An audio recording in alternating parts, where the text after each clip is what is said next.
पार्वती जी ने सखियों से पूछा, बाहर झगड़ा हो रहा है? बोले हाँ महाराज, बड़ा अन्याय हो रहा है। स्वामिनी जी क्या?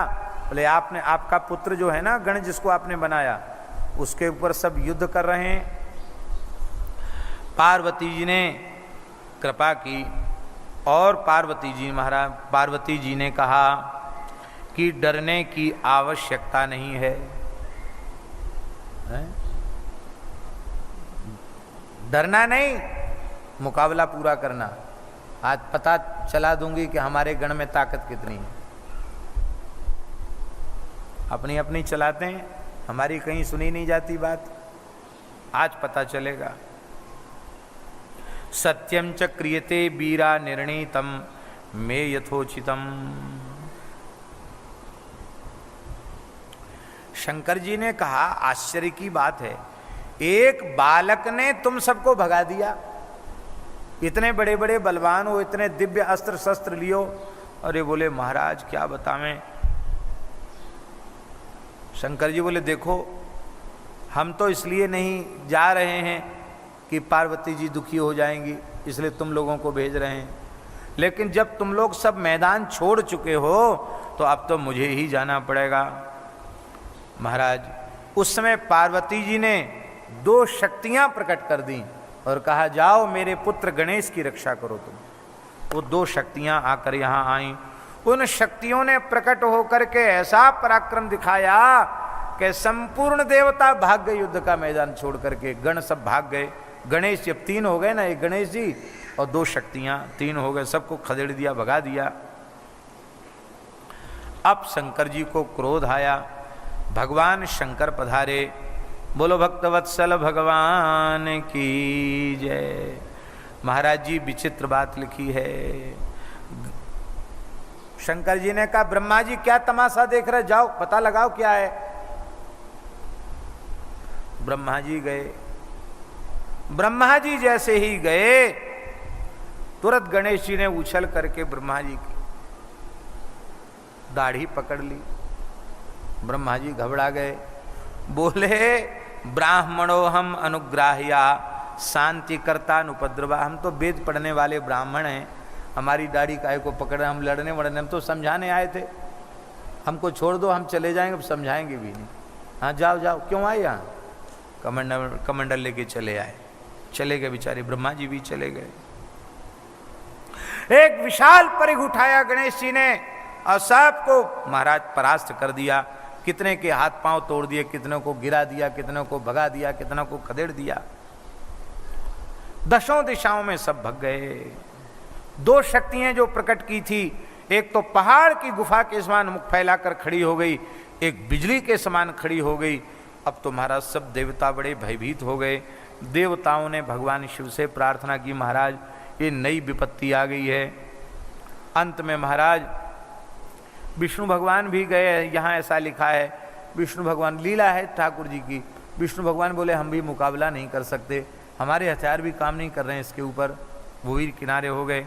शंकर जी बोले अब जब सब किनारे हो गए तब अकेले हम ही मुकाबला करेंगे। शंकर जी आ गए, युद्ध करने लगे। विष्णु भगवान ने कहा कि ये ऐसे तो नहीं समाप्त हो सकता, इसके लिए तो छल करना पड़ेगा। तो सबने मिल करके ऐसा किया और भगवान शिव ने अपने अमोघ त्रिशूल का प्रयोग किया। त्रिशूल से गणेश जी का मस्तक कट गया। शक्तियां गणेश जी में विलीन हो गई थी।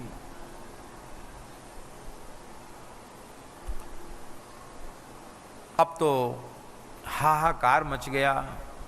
भगवती जगदम्बा पार्वती रुष्ट हो गई, मेरे पुत्र को शिव जी ने मार दिया और इतने लोगों ने अकेले मिलकर उसको मारा, अन्यायपूर्वक मारा।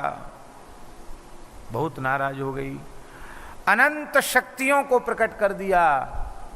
पार्वती ने अपने श्रीअंग से कहा जला डालो ब्रह्मांड को। अब तो हाहाकार मच गया। संपूर्ण देवता भगवती जगदम्बा पार्वती की शरण में गए। सुरर्षय ऊचु जगदम्बे नमस्तुभ्यम, शिवाय च नमोस्तुते, चंडिकाय नमस्तुभ्यम, कल्याणे च नमोस्तुते, आदिशक्ति त्वमेवाम्ब सर्वसृष्टिकरी सदा, त्वमेव पालनी शक्ति त्वमेव प्रलयंकरी, प्रसन्ना भव देवेशी शांतिं कुरु नमोस्तुते, श्रमं विकलम देवी त्रिजगत्तव त्रिजगत तव को पतः। सबने प्रार्थना की। पार्वती जी ने कहा देखो एक ही प्रकार से ब्रह्मांड बच सकता है, कैसे? मेरे पुत्र को जीवित करो और मेरा पुत्र ब्रह्मांड में प्रथम पूज्य हो। कहीं भी पूजा पाठ आरंभ हो सबसे पहले मेरे पुत्र का नाम लिया जाए, मेरे पुत्र की पूजा हो। ये बात पक्की करो, उसको जीवित करो और वो प्रथम पूज्य होवे तो ही तो मैं छोड़ूंगी, नहीं तो सबको भस्म कर दूंगी आज।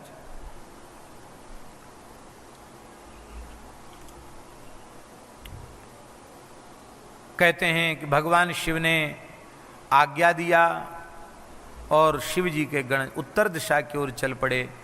एक दांत वाला हाथी मिला। प्रथमम मिलितस्तत्र हस्ती चाप एक दंत का। बोले उत्तर दिशा की ओर चले जाओ, सबसे पहले जो प्राणी मिले उसका मस्तक ले आना। सबसे पहले एक दंत हाथी मिला, सिंदूर के समान वो हाथी था वर्ण का, उसका मस्तक काट करके ले आए। और जैसे ही भगवान शिव ने उनके मस्तक को धड़ पर रखा, उसी समय सभी देवताओं ने प्रेम पूर्वक देखा। भगवान शिव ने कृपा भरी दृष्टि से देखा और श्री गणेश जी ऐसे उठ के बैठ गए जैसे कोई सोया हुआ व्यक्ति जागकर उठकर बैठ जाता है। अब तो गजमुख हो गए। बोलो गजमुख गणेश भगवान की जय। बड़ा सुंदर उनका मुखारविंद था। पार्वती जी बड़ी प्रसन्न हो गई। उन्होंने कहा बेटा बहुत देर से लड़ रहे हो, थोड़ा दूध पी लो, थक गए होगे। माता जी ने प्रेम से दूध पिलाकर और पुष्ट कर दिया। और महाराज जी पार्वती जी ने गणेश जी को वरदान दिया, विविध विविध प्रकार के अलंकार धारण कराए और कहा कि तुमने हमारी कीर्ति को बढ़ाया। सबको पता चल गया कि सब गण एक तरफ, सब देवता एक तरफ, गणेश जी माता जी का पुत्र गणेश एक तरफ। माता जी के पेटेंट व्यक्ति हैं गणेश जी महाराज। बोले अब तो तुमने हमारी गरिमा को खूब बढ़ाया है, हम अत्यंत प्रसन्न हैं। गणेशो विघ्नहर्ता ही सर्व कर्म फलप्रदा सर्व काम फलप्रदा। गणेश जी विघ्नों के नाशक होंगे, संपूर्ण कामनाओं को पूर्ण करने वाले होंगे। बोलो गणेश भगवान की जय। अब तो महाराज जी शिवजी ने भी प्रसन्न होकर के कहा कि हे गिरिजानंदन गणेश, वस्तुतः तुम्हारे जैसा तो कोई आज तक हुआ न होगा। तुमने तो हमको भी एक बार तो दांत खट्टे कर दिए युद्ध में, सबको तुमने परास्त ही कर दिया। अब हम आशीर्वाद देते हैं जो तुम्हारा नाम लेंगे उनको कभी विघ्न सताएगा नहीं और तुम हमारे संपूर्ण गणों के मुखिया हो जाओ। तुम्हारा नाम गणेश होगा, गणों के ईश, गणों के स्वामी, सब तुम्हारे नीचे रहेंगे। तुम सबसे ऊंचे हो, सबसे बड़े हो, माता जी के तो हो ही हो। चतुर्थ्याम त्वं समुत्पन्नो भाद्रे मासि गणेश्वरः गणेश्वर असिते च तदा पक्षे चंद्रस्योदयने शुभे। भादों के महीना में कृष्ण पक्ष की चतुर्थी तिथि को चंद्रोदय काल में तुम उत्पन्न हुए हो, इसलिए यह तुम्हारा उत्तम व्रत का दिन होगा। भादों के कृष्ण पक्ष की चतुर्थी तिथि, इस तिथि से व्रत आरंभ करके पूरे वर्ष पर्यंत व्रत करना चाहिए।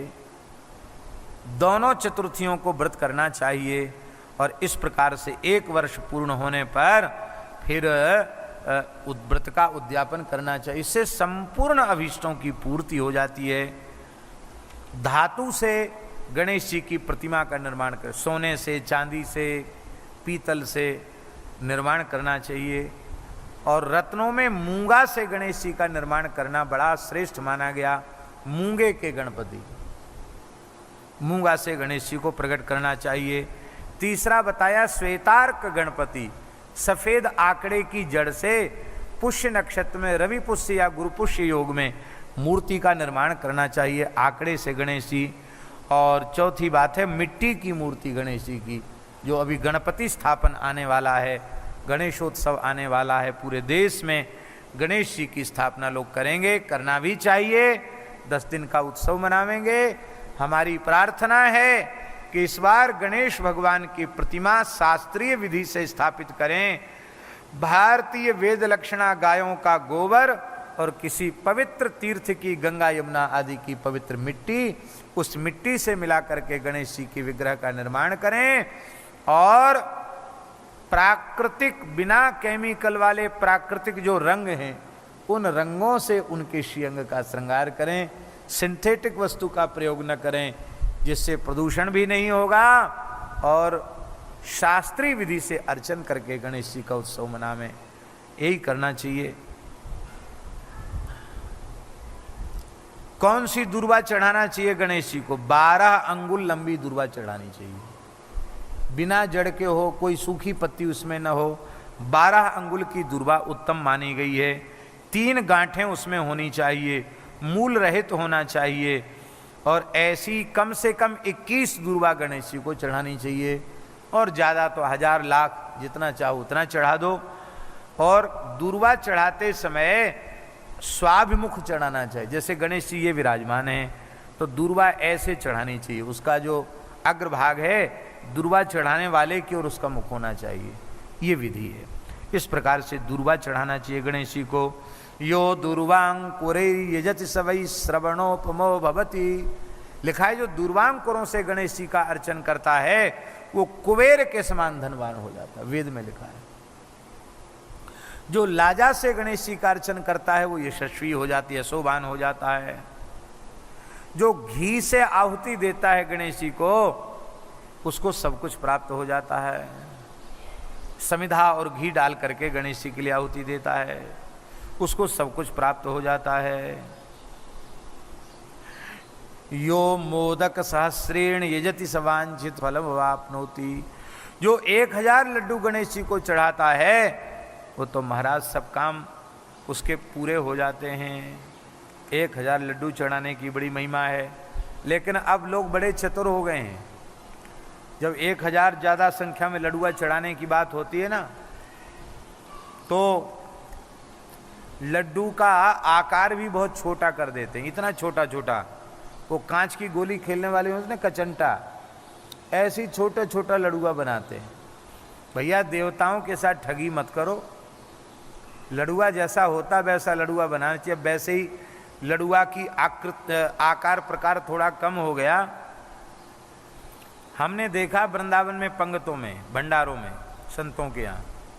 अब हमारे देखते देखते बाबा बदल गया। 4 लड़ुआ पत्तल पे आ गए, ये बड़े बड़े बूंदी के लड़ुआ। तो फिर हिम्मत वाली होता था जो और लेता था। अब बूंदी के लड़ुआ भी इतने छोटे हो गए, बूंदी के लड्डू। और अब पंगत में हम अपनी आंखों से देखते हैं। पहले बार परोसने में ही खाने वाले कहते, ऐसा लगता है जाना सबको शुगर हो गया क्या। सब एक उंगली दिखाएंगे, एक लड्डू एक लड्डू।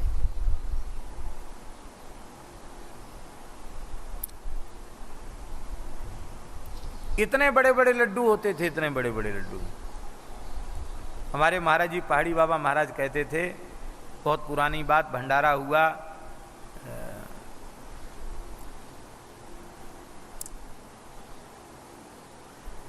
काठिया बाबा के यहाँ, पुराने काठिया में। तो महाराज जी कहते थे कि 18 लड्डू तो हमने खाए, इतने बड़े बड़े। कितने लड्डू? 18। अब योगाभ्यास करते थे महाराज जी, 18 लड्डुआ खा तो गए। अब सब नसें वसें फूल गई। बोले इसके बाद फिर हमने संकल्प लिया कि आज के बाद भंडारा नहीं खाना, तो तब से नहीं खाया। और जब पूरी पंगत हो जाती ना, तो पूरी पंगत के बाद अब तो रुपया चलता नहीं कहते थे 4 आना लड्डू, फिर 8 आना लड्डू, फिर बोले रुपया लड्डू। 1 रुपया बहुत कीमत होती थी। अब शायद कोई 100 रुपया लड्डू बोले तो खाने वाला शायद फिर भी विचार करे कि हाँ अब महापूरन के बाद भी 2-4 तो खा लेना चाहिए। और शायद अब लोगों की शक्ति ही नहीं रही ज़्यादा खाने की। भोज्य भोजन शक्तिश्च नाल्पस्य तपस फलम। भोज्य पदार्थ खूब उपलब्ध हो और खाने की शक्ति भी हो, ये कम तपस्या का परिणाम नहीं है। ये खूब तपस्या जो करते हैं उनको ये शक्ति मिलती है। बोलो भक्तवत्सल भगवान की। लड्डू अर्पित करना चाहिए।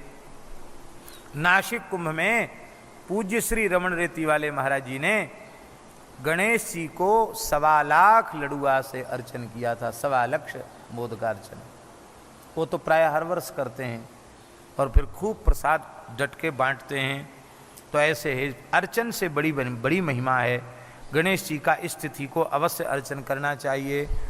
जो चतुर्थी का व्रत करके गणेश जी का स्मरण करता है, चतुर्थ्याम अनसनन जपति स विद्यावान भवति, लिखा है। चतुर्थी व्रत करके कुछ खाए पिए नहीं पूरे दिन, गणपति शीर्ष का पाठ करे, वो प्रकांड विद्वान हो जाता है। बोलो गणेश भगवान की जय। बड़ा सुंदर उत्सव मनाया गया। जो इस गणेश भगवान के इस चरित्र का श्रवण करता है उसके अमंगल का नाश हो जाता है, उसके विघ्नों का नाश हो जाता है। पुत्रहीन है तो उसको पुत्र मिल जाता है, निर्धन को धन मिल जाता है। भार्यार्थी लभते भार्याम, जिसको पत्नी की इच्छा हो उसको ब्याह भी हो जाता है। संतान की कामना वाले को संतान हो जाती है। बीमार व्यक्ति ठीक हो जाता है। सौभाग्य प्राप्त हो जाता है। नष्ट पुत्र नष्ट धन भी प्राप्त हो जाता है।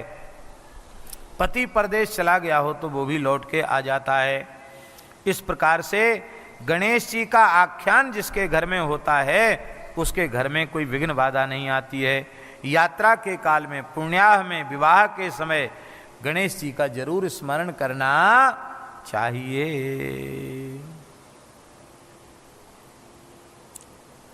बोलो गणेश जी महाराज की जय। यहाँ कुमार खंड संपूर्ण हुआ और अब रुद्र संहिता का 5वां खंड आरंभ हो रहा है, युद्ध खंड। सावधान होकर के सुने, आज इसको पूरा ही करना है। खंड को समय से ही पूरा करने का प्रयास किया जाएगा। तारकासुर के पुत्र तारकाक्ष, विद्युन्माली, कमलाक्ष ये सब तपस्या करने लगे और इन्होंने ब्रह्मा जी से वर प्राप्त कर लिया।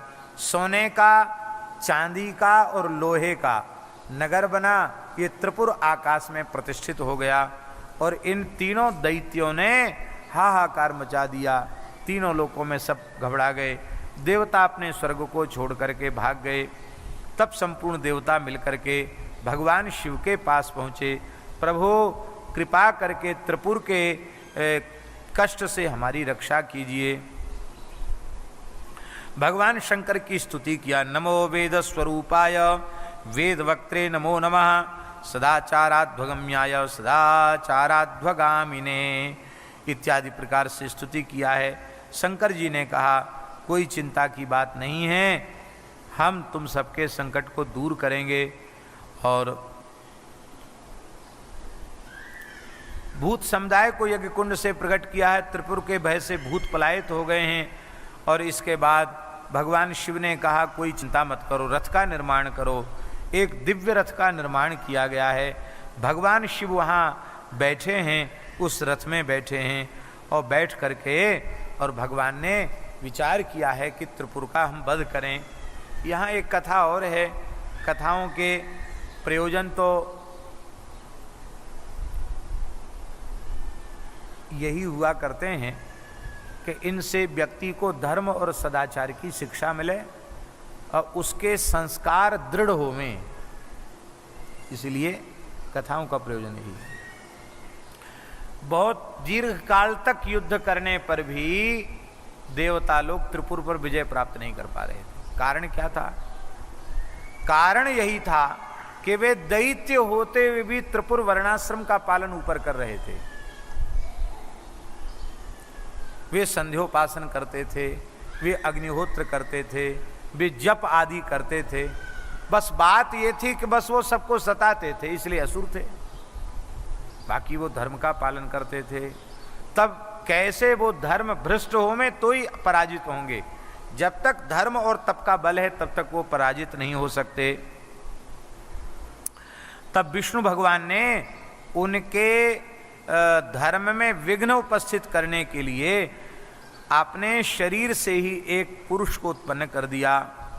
वह मूड़ मुड़ाए हुए था, मलिन वस्त्र धारण किए हुए था, हाथ में एक गुम्फी काष्ठ का पात्र लिए था, दूसरे हाथ में झाड़ू लिए हुए था, पग पग पर बुहारी करके चल रहा था, और एक वस्त्र अपने मुंह पर लपेटे हुए था, एक हाथ का कपड़ा। और महाराज, उसने कहा महाराज क्या आज्ञा है मुझे? बोले सब इनको सबको पट्टी पढ़ाओ ऐसी कि जो धर्म कर्म छोड़ें, जैसे इनको समाप्त किया जाए, पुनः सात्विक शक्तियों का साम्राज्य धरती पर हो गए। महाराज वो वहाँ चला गया, लेकिन वो इतने धर्मनिष्ठ थे वो लोग त्रिपुर दैत्य कि वो किसी की बात सुनने वाले नहीं थे। नारद जी के ऊपर थोड़ा सा भरोसा करते थे। तो श्री नारद जी तो सब जगह आते जाते हैं। नारद जी गए भगवान की प्रेरणा से और उस व्यक्ति से बोले कि तुम अपने संप्रदाय की दीक्षा हमको दे दो। नारद जी ने दीक्षा ले ली और दीक्षा लेके उसी तरह की वेशभूषा बना के नारद जी भी चले गए भीतर। त्रिपुर दैत्यों ने कहा, रे नारद जी, अरे वाह, ये आपने नई वेशभूषा कहाँ से धारण कर ली है? नारद जी ने कहा,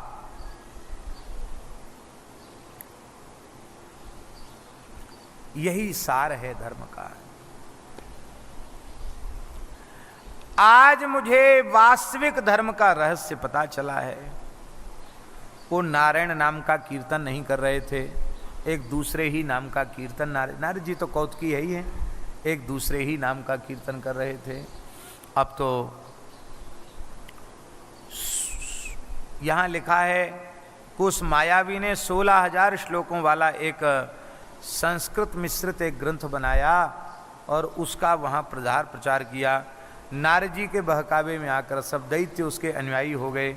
सबने मूर्ति पूजा को छोड़ दिया, यज्ञ छोड़ दिया, वर्णाश्रम व्यवस्था को त्याग दिया और वे सब के सब वैसे ही हो गए। महाराज जी ऋषि, यति, कीर्य, उपाध्याय, ये सब उनके नाम हो गए। और महाराज जी उन सब ने उनको धर्म भ्रष्ट कर दिया। जैसे ही वे धर्म भ्रष्ट हुए, अब तो वे शक्तिहीन हो गए और अब इनके पराजय का द्वार खुल गया। इससे हम लोगों को ये शिक्षा लेनी चाहिए, जो पितृपैताही परंपरा से हमें सनातन धर्म के संस्कार प्राप्त हुए हैं, हमें किसी भी प्रकार से उसका त्याग नहीं करना चाहिए। यदि हम वैदिक सनातन धर्म के मुख्य मार्ग से हटते हैं तो हमारी पराजय निश्चित है, हमारा पतन, हमारा विनाश निश्चित है। ये हमें समझना चाहिए। हम चाहे जितने शक्तिशाली हों, हम चाहे जितने बलवान हों, हमने यदि स्वधर्म का त्याग कर दिया है तो हमारा विनाश पक्का है। तो महाराज जी वो सब नष्ट हो गए, वैदिक धर्म का त्याग करने से शक्तिहीन हो गए। और फिर शंकर जी ने कहा कि अब इनको समाप्त करेंगे। महाराज जी शंकर जी धनुष खींच रहे थे, उनके अंगूठे में दर्द हो गया, प्रत्यंचा खिंची नहीं। हाहाकार मच गया, ये क्या हो गया महाराज? आकाशवाणी हुई, भगवान आप भूल गए हैं, आपके अंगूठे में गणेश जी ने प्रविष्ट होकर पीड़ा पैदा कर दी है। क्यों? आपने ही विधान बनाया, कोई भी बढ़िया काम करो पहले गणेश जी की पूजा करो। आपने बिना पूजा के युद्ध आरंभ कर दिया, इसलिए तो ये सब गड़बड़ हो रहा है। पहले गणेश जी का पूजन करो। बोलो भक्तवत्सल भगवान की। हाँ भैया, विघ्नराज हैं, पिताजी के अंगूठे में भी घुस गए, तो इसलिए फिर गणेश जी का पूजन हुआ। और इसके बाद भगवान शंकर ने अपने शराग्नि से जला करके भस्म कर दिया त्रिपुर को। बोलो त्रिपुरारी भगवान की जय। मैं दानव भी उसी में था, लेकिन मैं दानव भगवान की शरण में आ गया और भगवान ने मैं दानव को बचा लिया। और भगवान शंकर का नाम पशुपति पड़ा। बोलो पशुपति भगवान की जय। इस प्रकार से संपूर्ण देवताओं ने त्रिपुर के नाश के बाद भगवान शिव की स्तुति की है और दैत्य मैं दानव को बितल लोक में जाने की आज्ञा दे दी है शंकर जी ने। वो प्रणाम करके बितल लोक चले गए हैं। बृहस्पति और इंद्र भगवान शिव के दर्शन के लिए कैलाश आए हैं और भगवान शंकर जटाधारी दिगंबर के रूप में आकर उन्होंने मार्ग रोक लिया है। इंद्र क्रुद्ध होकर वज्र का प्रहार किया, शंकर जी ने उनकी भुजाओं को स्तंभित कर दिया। बृहस्पति जी पहचान गए, बोले तो भोले बाबा ही आ गए भेष बदल के। तब उन्होंने स्तुति की है, शंकर जी प्रसन्न हुए, लेकिन उनके नेत्र की अग्नि जो निकली थी उसको उन्होंने क्षार समुद्र में फेंक दिया है और उस ब्रह्मा जी ने उसको बटोर लिया है और जैसे ही समुद्र में फेंका है उससे महाराज जी जलंधर असुर का जन्म हो गया, जलंधर उत्पन्न हो गया है। काल नेमी की पुत्री वृंदा के साथ विवाह हुआ और वृंदा परम पतिव्रता है, उसके पातिव्रत के प्रभाव से ये कभी पराजित नहीं होता था, इसका बल सदा एक जैसा बना रहता था। जलंधर को पता चला कि राहु का मस्तक विष्णु भगवान ने काट दिया और देवताओं ने मेहनत पूरी करवा ली दैत्यों से और अमृत खुद पी गए।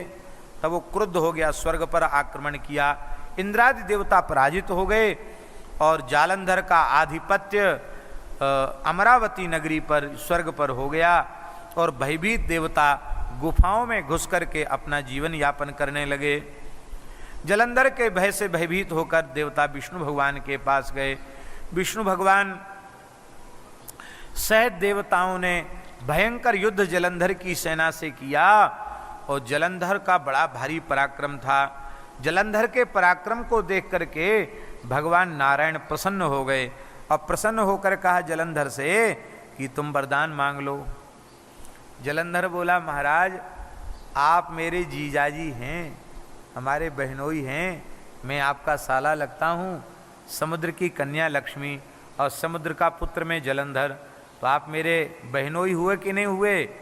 और बहनोई ही साले को ख़त्म करने के लिए इतना प्रयास कर रहे हैं, आप वरदान यही दीजिए कि लक्ष्मी जी के सहित हमारे जलंधर पीठ में हमारे नगर में ही रहिए। भगवान बोले ठीक है, ले वो चले गए वहाँ। अब देवताओं ने कहा एक ही बल था नारायण का, वो चले गए वहाँ, अब क्या करें? तब संपूर्ण देवता मिलकर के और लक्ष्मी जी ने कहा मेरा भाई है, इसको कुछ परेशान नहीं करना, भले असुर है तो क्या हुआ। अब तो महाराज दुखी देवता भोले बाबा के पास गए। शंकर जी ने देवर्षि नारद जी को जलंधर के पास भेजा।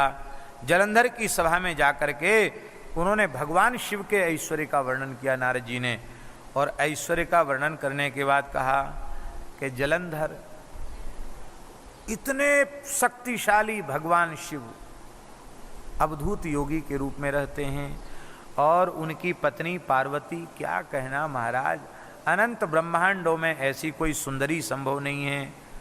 अब तो महाराज जालंधर असुर तो था ही, उसकी वृत्ति भ्रष्ट हो गई। वो सोचने लगा इतने बड़े योगी को, दिगंबर रहने वाले जटाधारी को इतनी सुंदरी स्त्री से क्या प्रयोजन, पार्वती मुझे प्राप्त होनी चाहिए। अब तो महाराज दूत को भेज दिया कैलाश में और उस समय भगवान शंकर दूत की बात सुनकर क्रुद्ध हो गए। उनके भ्रूमध्य से एक पुरुष उत्पन्न हुआ, उस पुरुष को देख करके जलंधर का दूत भाग गया।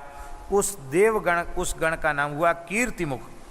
बोला महाराज मैं भूखा हूं, आपने कहा था उसको खा जाओ तो भग गया, मैं क्या खाऊं? शंकर जी हंसने लगे, बोले ज्यादा भूख लगी अपने हाथ पांव खा जाओ, अपना ही शरीर खा जाओ। जो आ गया तुरंत अपने अपने मुंह से ही अपने पैर, अपना हाथ पे सब खा लिया, शरीर इतना ही बचा बस का। शंकर जी जोर से हंसे, बोले बस बस बस हो गया हो गया, आज से तुम मेरे कीर्तिमुख नामक गण हुए। शिवालय की स्थापना करने वाला व्यक्ति यदि द्वार पर तुम्हारी स्थापना नहीं करेगा और तुम्हारा पूजन नहीं करेगा तो मैं उसकी पूजा को स्वीकार नहीं करूंगा। तुम मेरे प्रधान पार्षद हुए। आज भी कीर्तिमुख को स्थापित किया जाता है, पुराने मंदिरों में कीर्तिमुख सब जगह हैं। बोलो कीर्तिमुख जी महाराज की जय।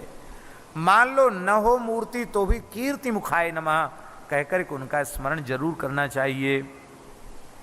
बोलो भक्तवत्सल भगवान की जय। राहु को दूत बनाकर भेजा, राहु को खोपड़ा शंकर जी का गण। बोले सब तो खत्म हो गया, सिर बचा, ये भी खत्म हो जाएगा। राहु बेचारा वहां से भागा। अब तो भयंकर युद्ध की स्थिति बन गई।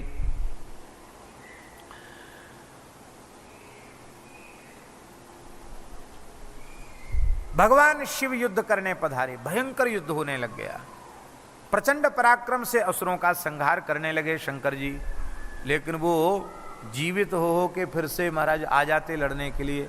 शंकर जी ने कहा सैकड़ों वर्ष हो गए युद्ध करते करते, ये खत्म ही नहीं होते, क्या बात है? बोले महाराज आपके शिष्य हैं ना भक्त शुक्राचार्य जी, उनको आपने मृत संजीवनी विद्या प्रदान की है, और वो दैत्यों के गुरु हैं। जो जो मरते चले जाते हैं सब पर जल छिड़क छिड़क के सबको जीवित कर देते हैं। भगवान शंकर क्रोध में भर गए, अरे गुरु की विद्या गुरु के ऊपर चलाता है, कैसा चेला है, हमने मंत्र दिया हमको परेशान करता है। उनके क्रोध से एक कृत्या जटाओं से प्रकट हो गई और कृत्या को कहा पकड़ लो नंदीश्वर को, शुक्राचार्य को गड़बड़ कर रहा है।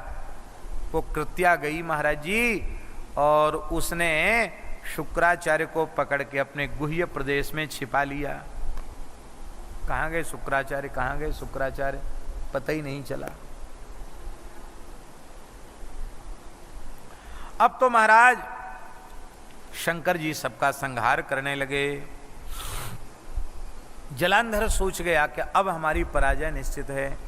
तो उसके मन में आया कि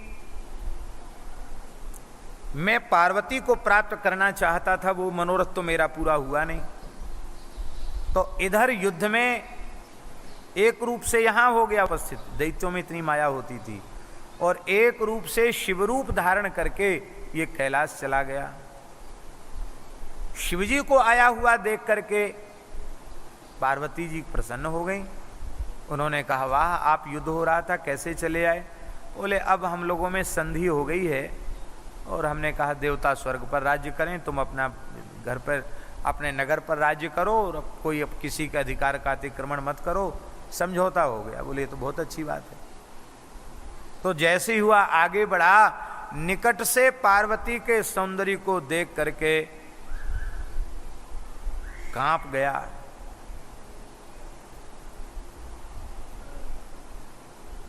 स्खलित हो गया।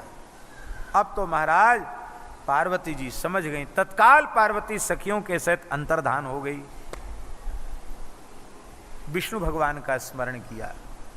विष्णु भगवान ने कहा कि इस दुष्ट ने स्वयं ही अपने विनाश का मार्ग बता दिया है। ये पतिव्रता का पातिव्रत ही इसका कवच बना हुआ है, पर ये स्वयं एक पतिव्रता को नष्ट करने के लिए गया। तो जो जिसके लिए गड्ढा खोदता है उसी गड्ढे में स्वयं गिरता है। अब मैं पार्वती तुम्हारी पीड़ा को देख नहीं सकता, मैं जाऊंगा। ओ महाराज वृंदा बहुत घबराई हुई थी, अपने पति का चिंतन कर रही थी। भगवान एक अवधूत योगी के रूप में पहुंच गए, साधु बाबा के रूप में पहुंच गए, और 2 बंदर उनके पास थे। माया से उन्होंने 2 भयंकर राक्षस प्रकट कर लिए। उन राक्षसों को देख करके वृंदा भयभीत हो गई। तब आपने अपनी शक्ति से 2 बंदर प्रकट किए, समाप्त कर दो, खदेड़ दो न राक्षसों को। खदेड़ दिया राक्षसों को। वृंदा का विश्वास हो गया, बड़े ऊंचे महात्मा हैं। बोले तुम्हारी जैसी पतिव्रता जहाँ हो वहाँ कहाँ भोले बाबा चले आवे, चाहे कोई चले आवे, कहाँ विनाश हो सकता है। देवी तुम धन्य हो, धन्य हो, धन्य हो। लेकिन महाराज युद्ध तो भयंकर है, शिवजी का पराक्रम भी अद्भुत है। तो भगवान आप त्रिकालदर्शी हैं, मेरे पति का समाचार दीजिए। उन्होंने तुरंत बंदरों से कहा जाओ पता लगा के आओ क्या हो रहा है। वो दोनों बंदर अंतर्धान हो गए। थोड़ी देर में जलंधर के पैर कटे हुए, हाथ कटे हुए, मस्तक कटा हुआ वहां गिरा। देख करके वृंदा रोने लगी, हाय हाय मेरे पातिव्रत में खोट आ गया। ये सब भगवान की माया ही थी, असलियत में कुछ नहीं था। बोले बाबा जी आप तो बड़े सिद्ध हो, आप कृपा करो। बोले वैसे तो मैंने ये काम बंद कर दिया है, लेकिन अब भक्तों के अधीन तो संतों को भी रहना पड़ता है, तो हम प्रयोग करते हैं। कमंडल से जल छिड़का और तुरंत जलंधर जीवित हो गया और योगी बाबा अंतर्धान हो गए। वो मृत जलंधर नहीं था, भगवान ही एक रूप से इस रूप में प्रकट हुए थे। अब तो अपने पति को जीवित मान करके बड़ी प्रसन्न हुई और उनके साथ वह विहार करने लगी। लेकिन जैसे ही उसको पता चला कि ये मेरे पतिदेव नहीं हैं, क्योंकि इनके शरीर की दिव्य सुगंध, इनके शरीर का स्पर्श और मेरे पति के शरीर के स्पर्श में तो अंतर है, अब समझ में आ गया। अब तो उसने जैसे ही अपनी दृष्टि से देखा तो चतुर्भुज विष्णु दिखाई पड़े। अब तो उसको बहुत ही क्रोध आया और क्रोध में आकर उसने कहा कि तुम बड़े पाषाण हृदय हो, तुम्हारे हृदय में दया नहीं है, जाओ तुम पाषाण हो जाओ। भगवान को शाप दे दिया। भगवान ने शाप को अंगीकार कर लिया और वह अपने पति का मस्तक लेकर के सती हो गई। और जब सती हो गई वृंदा, तो उसकी राख जो थी, उसकी राख में भगवान लौटने लगे। भगवान कितना आदर करते हैं जिस जीव को अंगीकार कर लेते हैं। इस बात को बहुत अच्छी प्रकार से समझने की आवश्यकता है। आते हुए भी वृंदा को भगवान मिल गए, बात ये थी। और भगवान ने पातिव्रत नष्ट नहीं किया। एक अधर्मी के प्राण रक्षा का कवच धर्म बन रहा था। जो धर्म अधर्म की रक्षा का कवच बने, उस धर्म को भी नष्ट कर देना चाहिए, ये श्रुति का निर्देश है। इसलिए भगवान ने ऐसा किया। भगवान ने कोई दोष युक्त काम नहीं किया, भगवान ने उसे अपना लिया। और जलंधर को तो भगवान शिव के लोक की प्राप्ति हुई। तब भगवान के उस विरह को दूर करने के लिए संपूर्ण देवता वहां निकट आए हैं और निकट आकर के फिर अमृत से उस भस्म का सिंचन किया है। और अमृत का भस्म से सिंचन जैसे ही किया, महाराज जी बोलो भक्तवत्सल भगवान की जय। अमृत से उसका सिंचन किया है और सिंचन करने से उस भस्म से देवियों ने सिंचन किया है और उस भस्म से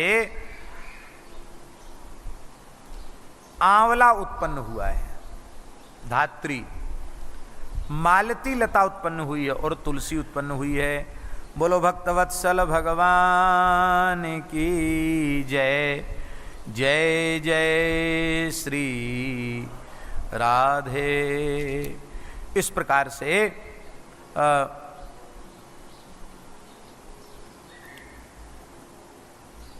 सरस्वती के अंश से सावित्री के ने जो बीज डाला, उससे धात्री उत्पन्न हुई, आंवला बहुत पवित्र है। महालक्ष्मी जी ने जो बीज बोया, उससे मालती उत्पन्न हुई। और भगवती पार्वती ने जो बीज बोया, उससे तुलसी उत्पन्न हुई। इस तरह से ये तीनों अत्यंत पवित्र मानी गई। बोलो भक्तवत्सल भगवान की जय। लक्ष्मी जी ने जिस बीज को बोया था, उससे उत्पन्न हुई स्त्री मालती उनसे ईर्ष्या करने लगी, इसलिए उसका एक नाम बर्बरी पड़ गया, गर्हित नाम से विख्यात हो गई।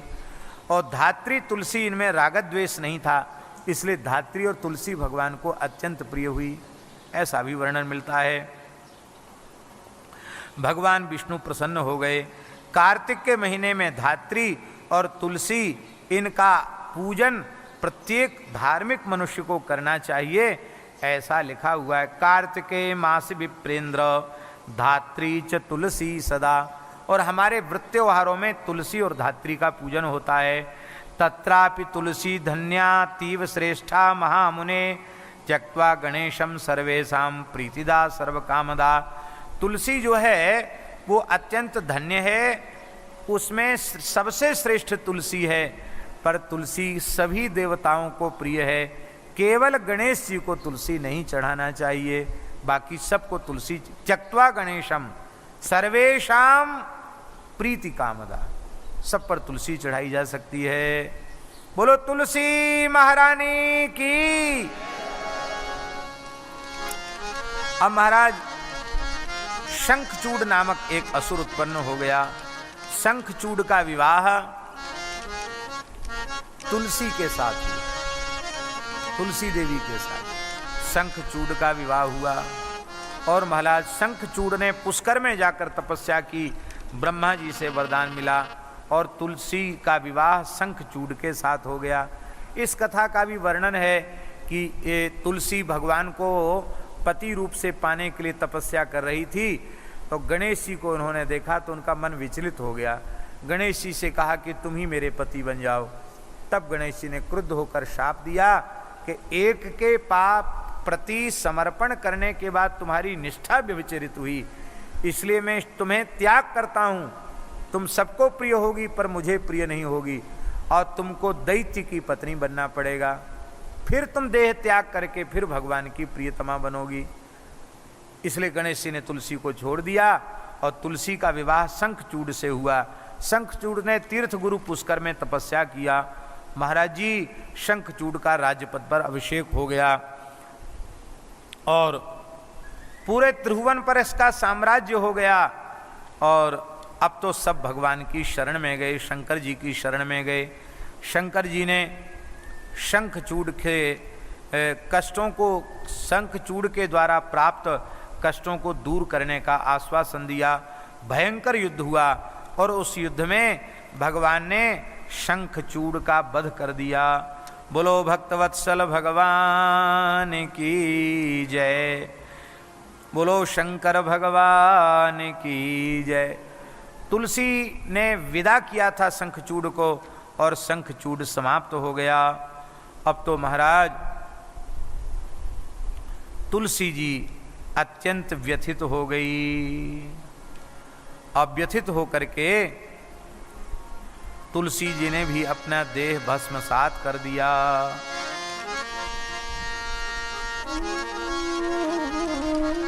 श्री राम जय जय राम, श्री राम जय जय राम। शंखचूड़ के पास एक कवच था, वो कवच जब तक नहीं टूटेगा तब तक शंखचूड़ का वध नहीं होगा। विष्णु भगवान ने ब्राह्मण का वेश धारण करके कवच को मांग लिया और कवचहीन शंखचूड़ का भगवान शिव ने वध कर दिया। महाराज जी अब विध अस्थवि शंखचूडस्य शंख जातिर बभूव प्रशस्तम शंख तोयंच सर्वेशाम शंकरम बिना। भगवान शंकर की कृपा से वो शंखचूड़ असुर ही और शंख के रूप में प्रकट हो गया। समुद्र में उसको स्थान मिला, वहीं से शंख जाति प्रकट हो गई। शंख भगवान नारायण को अत्यंत प्रिय है, लेकिन शंकरम बिना, शंकर जी को शंख से अभिषेक नहीं करना चाहिए। उनको तो रुद्रम गवय श्रृंगेण, गवय श्रृंग से अभिषेक करना चाहिए। अर्घा से शंख से शंकर जी के ऊपर जल नहीं डालना चाहिए। बाकी शंख बजाया जा सकता, शंख की पूजा की सकती है, पर शंख से अभिषेक नहीं होना चाहिए, ऐसा शिव पुराण में लिखा है। लक्ष्मी जी को शंख बहुत प्रिय है, नारायण भगवान को शंख बहुत प्रिय है, इसलिए प्रत्येक घर में देवता के स्थान पर सुंदर सुलक्षण शंख जरूर विराजमान करना चाहिए। शंख का जल बड़ा प्रिय है भगवान को। बोलो शंख नारायण भगवान की जय। शंख में जल भी रखना चाहिए और शंख को कभी तुलसी से अलग नहीं करना चाहिए। जो शंख का तुलसी से वियोग कराता है उसको बड़ा पाप लगता है। वो शंखचूड़ शंख है, ये तुलसी है। शंख को भगवान ने अपना रूप प्रदान किया, इसलिए उनको शंख माधव कहा गया, शंख नारायण। बोलो भक्तवत्सल भगवान की जय। विष्णु द्वारा तुलसी के शील का हरण हुआ था तो शाप दे दिया तुलसी ने कि तुम पाषाण हो जाओ। उन्हीं के शरीर से, तुलसी के शरीर से गंडकी नाम की नदी प्रकट हो गई और मुक्ति नारायण में गंडकी प्रकट हो गई और वो सब भगवान को शाप दे दिया कि तुम पाषाण हो जाओ। वे शालिग्राम हो गए। एक दैत्य ने भगवान की उपासना करके कहा, महाराज आप बड़े अच्छे लगते हो, आपको खाने की इच्छा हो रही है। भगवान हंसने लगे, बढ़िया भगत मिला, हमको ही खाना चाहता है। बोले तुम मुक्ति नारायण क्षेत्र में वज्रकीट के रूप से तुम अनेक रूप धारण करके मेरे शालिग्राम स्वरूपों को भेदन करोगे, चक्र के चिन्हों का निर्माण करके तुम मुक्त होगे, ऐसा भगवान ने कहा। वो आज भी शालिग्राम शिलाओं को खा खा करके दिव्य चिन्हों का निर्माण करता है। श्री तुलसी जी भगवान को प्रिय हो गईं। कियत कालम महादेवी इदम शरीरम त्यक्त्वा च दिव्य देहम विधाय च रमस्व हरिणा नित्यम रमया सदृशी भव। शंकर जी ने कहा कि देखो तुलसी, तुम्हारे मन में दुख नहीं होना चाहिए, तुम रो मत। तुम इस दैत्य की पत्नी नहीं हो, तुमसे अपराध बन गया था इसलिए तुम भटक गई। तुमने भगवान को ही पति रूप से पाने की तपस्या की थी, आज वह पूर्ण हो गया। इस देह का त्याग करके तुम महालक्ष्मी के समान भगवान की प्रिय हो जाओ। एक रूप से तुलसी आधिदैविक रूप में भगवान की सेवा में रहती है और तुलसी पौधे के रूप में तुलसी जी विराजमान हैं और भारतवर्ष में उनका देह गंडकी नदी के रूप में प्रकट हो गया। इसमें भगवान ने कहा सालिग्राम शिला विष्णु तुलस्या स्तव संगमः सदा सादृश्य रूपा सा बहुपुण्य विवर्धनी। जो सालिग्राम जी का तुलसी से संयोग कराएंगे उन्हें अनंत पुण्य की प्राप्ति होगी। जो सालिग्राम शिला से तुलसी का वियोग कराएगा पत्नी का वियोग हो जाएगा, उसका गृहस्थाश्रम दुखी हो जाएगा, सुखी नहीं रहेगा। बाबा जी होगा तो भी दुखी होगा, साथ गृहस्थ होगा तो भी दुखी होगा। सालिग्राम जी पर तुलसी जरूर पधरानी चाहिए। उसका उत्तम विधान यह है कि भगवान को तुलसी तो संख्या में अर्पित करना चाहिए। शुद्ध मलयागिरी सुगंधित चंदन को तुलसी को चंदन में डुबा करके और फिर उनके मस्तक पर विराजमान कर देना चाहिए, तो चंदन से तुलसी चिपक जाती है, दूसरे दिन तक तुलसी से संयोग बना रहता है। और अधिक तुलसी जो चढ़ाई है उसको विसर्जित कर सकते हैं शयन के समय, पर एक तुलसी का दल सालिग्राम शिला पर चिपका हुआ रहना चाहिए। और जब उनको पात्र में स्नान के लिए विराजमान करते हैं तो नीचे तुलसी बिछाई जाती है, उस समय तुलसी का संयोग हो जाता है और ऊपर से फिर तुलसी। फिर उनको स्नान करा के जब पधराओ तो एक बार एक तुलसी तो तुरंत चढ़ा देनी चाहिए, फिर तिलक करके फिर तुलसी सबको अर्पित करना चाहिए। तुलसी से वियोग नहीं करना चाहिए। तुलसी पत्र विच्छेदम संखम हित्वा करोत यह भार्या हीनो भवेत सोपी रोगी स्यात् सप्त जन्मसु।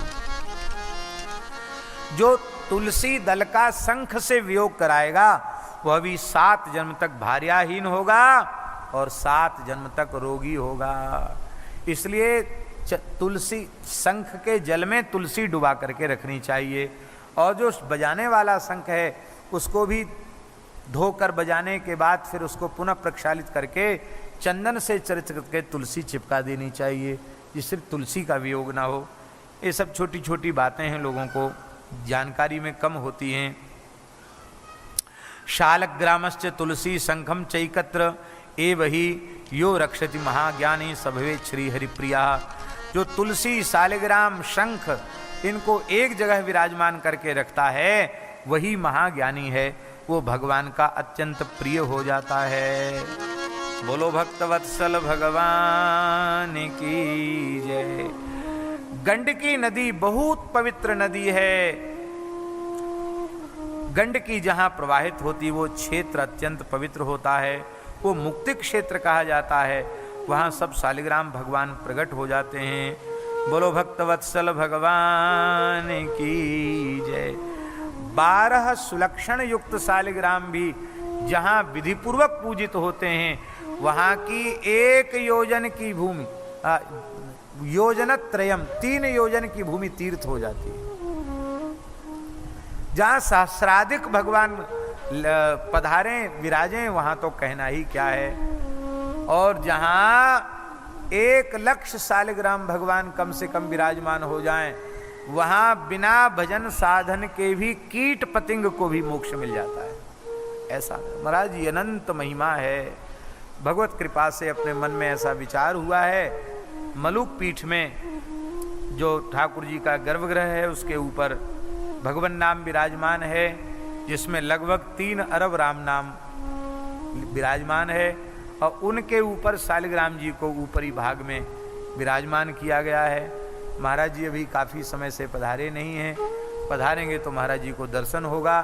तो मन में ऐसा भाव है कि वहाँ कम से कम 1.25 लाख शालिग्राम भगवान विराजमान हो और उनका सविधि अर्चन हो और उनसे प्रार्थना की जाए कि प्रभो ये देश गोवध के कलंक से मुक्त हो, गोवंश सुखी हो जाए। अभी 2-3 पुजारी तो पूजा कर रहे हैं कि शालिग्राम जी कम से कम 10-12 हजार शालिग्राम जी तो हो गए हैं। एक महानुभाव ने हमको एक सलाह दी, आज याद आ गई तो कह देते हैं।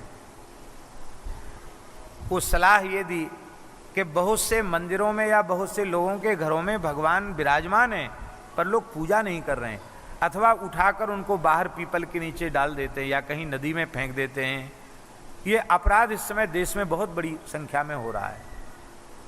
तो उन महानुभाव ने हमको प्रेरित किया कि आप कथाओं के माध्यम से लोगों को प्रेरित करें कि जो लोग विधि पूर्वक भगवान शालिग्राम का पूजन नहीं कर पा रहे हैं अथवा मंदिरों में रखे हैं, पूजा ही नहीं करते, जल ही नहीं चढ़ाते, तुलसी दल ही नहीं चढ़ाते, तो ऐसे लोग उन शालिग्राम शिलाओं को बड़े आदर पूर्वक श्री मलुक पीठ भेज सकते हैं, क्योंकि वहाँ 1.25 लाख शालिग्राम जी का महातीर्थ प्रकट होने वाला है। तो वहाँ विधि पूर्वक पूजा होगी तो जिनके शालिग्राम जी हैं उनको भी उसका लाभ मिलेगा। बोलो भक्तवत्सल भगवान की जय। तो तुलसी, शालिग्राम और शंख इनकी बड़ी भारी महिमा है। अंधकासुर हिरण्याक्ष के पुत्र के रूप में उत्पन्न हुआ, उसने भी बड़ा भयंकर उपद्रव किया और भगवान नारायण ने 12 रूप धारण करके हिरण्याक्ष का वध कर दिया और ये बहुत नाराज हो गया भगवान शिव पर, भगवान नारायण पर तप किया इसने। तप करके बड़ा भयंकर शक्तिशाली हो गया महाराज जी। हिरण्यकशिप को भगवान ने नृसिंह रूप धारण करके समाप्त कर दिया, भक्त प्रहलाद की रक्षा कर ली। बोलो नृसिंह भगवान की जय। नृसिंह भगवान का क्रोध शांत नहीं हो रहा था, तो एक कथा बड़ी विलक्षण है कि ब्रह्मा जी ने सबने शंकर जी से कहा कि आप इनके सखा हो, आप ही इनके क्रोध को कम कर सकते हो। बोले ये ठीक से लड़ लेंगे तो थोड़े ठंडे हो जाएंगे। तब भगवान शिव का एक सर्वावतार हुआ, शरभ रूप में। सिंह से अधिक शक्तिशाली शरभ होता है और शरभ रूप में प्रकट होकर के नृसिंह भगवान और शरभ भगवान का हरिहर का युद्ध नहीं, वो खेल है, युद्ध का खेल हुआ। उससे शंकर जी वो नृसिंह भगवान का क्रोध कुछ कम हो गया। भगवान ने कहा तो प्रहलाद पर अनुग्रह करो, भगवान ने प्रहलाद पर अनुग्रह किया। अंधकासुर ने तपस्या की, ब्रह्मा जी ने वरदान दिया, तीनों लोगों को जीत करके अंधकासुर स्वेच्छाचार में प्रवृत्त हो गया। पार्वती के सौंदर्य के प्रति यह भी आकृष्ट हुआ, भयंकर युद्ध हुआ और इस युद्ध में महाराज जी देवताओं ने भगवान की स्तुति की। शंकर भगवान ने अंधकासुर की सेना के साथ भयंकर युद्ध करना आरंभ किया। अंधक की माया से अनेक अंधक गणों की उत्पत्ति हो गई। तब विष्णु भगवान ही काली रूप धारण करके दानवों के रक्त का पान करने लगे, ऐसा से पुराण में लिखा है। भगवान के अलावा कुछ है नहीं, सब भगवान ही भगवान है, कुल मिला के बात यही है। और दानवों का रक्तपान भगवान करने लगे। यहाँ भी महाराज जी भगवान शिव ने अंधक को अपने त्रिशूल में लटका लिया मार करके, लेकिन अंधक को अमृत तो दे दिया था, वो मरा नहीं महाराज, स्तुति करने लग गया। तब भगवान ने उसको अपना गणपत्य का पद प्रदान किया, अपना गण बनाया और कहा कि तुम अब मेरी सेवा में रहो। बोलो भक्तवत्सल भगवान की जय। अंधकासुर के ऊपर भी भगवान ने कृपा की और महाराज जी वो युद्ध फिर भी होने लग गया, बड़ा भयंकर युद्ध हुआ।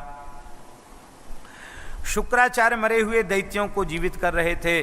शंकर जी ने कहा नंदीश्वर को, शुक्राचार्य बड़ा गड़बड़ कर रहे हैं, जाओ शुक्राचार्य जी को पकड़ लाओ।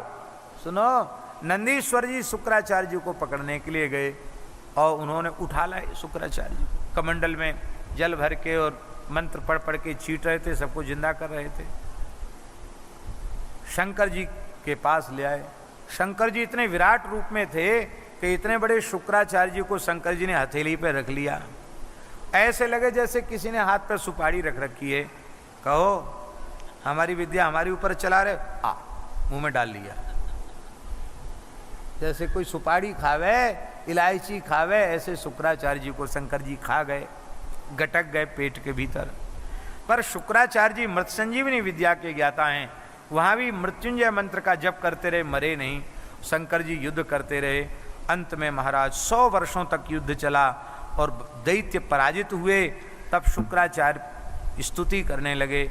सब शंकर भगवान ने कृपा करके शुक्राचार्य को अपने शुक्र मार्ग से बाहर निकाला, इसलिए उनका नाम शुक्राचार्य हुआ। और भगवान ने कहा कि तुम अब मेरे पुत्र ही हुए, क्योंकि जिस मार्ग से पुत्र का जन्म होता है उसी मार्ग से तुम्हारा जन्म हुआ है, तो अब तुम मेरे पुत्र ही हुए। भगवान ने कृपा की। बोलो भक्तवत्सल भगवान की जय। और अंधक को तो भगवान ने अपना गण बना ही लिया। शुक्राचार्य जी ने काशी में जाकर भगवान की उपासना करके शुक्रेश्वर लिंग की स्थापना की और उनकी स्तुति की। मृत संजीवनी विद्या प्राप्त करके वे धन्य हो ही गए। बोलो भक्तवत्सल भगवान की जय। प्रहलाद की वंश परंपरा में बाणासुर उत्पन्न हुआ। बाणासुर ने तांडव नृत्य करके भगवान शंकर को प्रसन्न कर लिया। भगवान शंकर उसके नगरी में रहने लगे। एक दिन भगवान शंकर ने कहा, बाणासुर वरदान मांगो।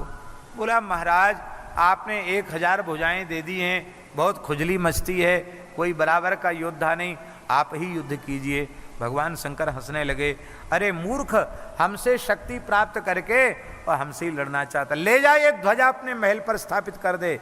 जब तेरी ध्वजा अपने आप झुक जाए तो समझ लेना तेरी भुजाओं की खुजली दूर करने वाला कोई महापुरुष आ गया है। तू मेरा भक्त है, मैं तो तुझे मारूंगा नहीं, तेरी रक्षा ही करूंगा, क्योंकि मैं वचनबद्ध हूं। अब तो महाराज बाणासुर की पुत्री उषा, उसका चित्रलेखा ने योग बल से विवाह करा दिया अनिरुद्ध जी के साथ। और अनिरुद्ध उषा के महल में ये जान करके और उसने अनिरुद्ध को बंदी बना लिया। भगवान सेना लेकर के शोणितपुर पर आए और आकर के महाराज बड़ा भयंकर युद्ध हुआ। गाजर मूली के समान भगवान श्री कृष्ण ने बाणासुर की भुजाओं को काट दिया। 2 भुजा इधर छोड़ी, 2 भुजा इधर छोड़ी। इस युद्ध में शंकर जी भी सम्मिलित हुए और शंकर जी ने पराजित होकर के और भगवान की महिमा का बोध बाणासुर को कराया। बोले, अब हमारा भगत तो था ही, अब आपका भगत भी हो गया। अपना गण शंकर जी ने उसको बना लिया। बोलो भक्तवत्सल भगवान की जय। बाणासुर इस प्रकार से भगवान शिव के भक्त के साथ ही साथ भगवान श्री कृष्ण का भी भक्त हो गया। कृष्ण और बाणासुर की मित्रता भगवान शंकर ने करा दी और उषा को लेकर के अनिरुद्ध जी द्वारिकापुरी पधारे। बोलो द्वारिकाधीश की जय। बाणासुर ने फिर तांडव नृत्य किया और भगवान शंकर को प्रसन्न किया। भगवान ने कहा, बाणासुर, आज के बाद मेरे पूजन के पश्चात जो तुम्हारा नाम नहीं लेगा उसका पूजन सफल नहीं होगा। हाँ, ध्यान से सुन लीजिए, शिवार्चन हो रहा है। इनका नाम लेना भगवान शंकर ने वरदान दिया। बाण रावण चंडी स श्रृंगी भृंगी रिटादयः सदा शिवस्य नैवेद्यम सर्वे गृह्णन्तु शाम्भवाः। ये मंत्र बोल करके और शंकर जी का निर्माल्य इन पार्षदों को अर्पित करना चाहिए, तभी पूजन पूर्ण होता है। भगवान नारायण का अर्चन करके भागवतों को, 12 महाभागवतों को निर्माल्य देना चाहिए। मूल बात, सूर्य की पूजा करने के बाद सूर्य के पार्षदों को देना चाहिए। गणेश जी की पूजा करने के बाद गणेश जी के पार्षदों को देना चाहिए, क्योंकि उनके भक्त ही उनके प्रसाद के प्रथम अधिकारी हैं। तात्पर्य कहने का यही है। अब महिषासुर गजासुर का भी वर्णन है। इसने तपस्या की है और सब ने प्रार्थना की है। तब भगवान शिव ने गजासुर का वध करके उसकी चर्म को अपने